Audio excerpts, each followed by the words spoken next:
បងប្អូនអ្នកស្ដាប់ទាំងអស់គ្នានឹងបែបមិនស្គាល់លិនទេឯតែលិននឹងធ្លាប់ស្គាល់បងប្អូនទាំងអស់គ្នានឹងច្បាស់ណាស់ណាលិនធ្លាប់បងកៃនៅបាក់បងវែងកៃធ្លាប់កៃណាកិនកៃពូជាពិសេសនៅសាលាតាអនតាមដងស្ទឹងសង្កែនោះឯង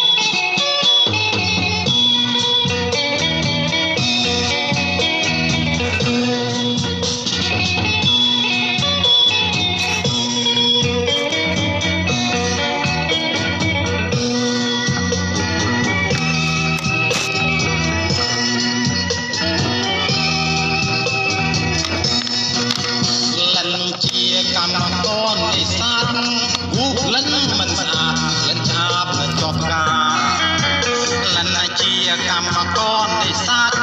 គូក្លិនមិនស្អាតក្លិនឆាបនៅជាប់ការសំឡាញ់អង្គពុតក៏មានសំឡាញ់ក្នុងអង្គពុតនៅក៏មាន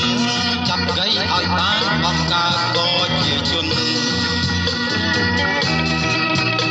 ដែលកំពុងបកស្រាយដោយមិត្តម៉ាញ់សាក់លឿននៅពេលនេះមានចំណងជើងខាទឹកចិត្តកម្មករនេសាទបាត់ភ្លេងនិងទំនុកច្រៀងនិពន្ធដោយមិត្តប្រាក់មិនថមបាយត្រីក្រំអត់ត្រីក្រំមានទាំងត្រីក្រាំអត់ត្រីក្រាយ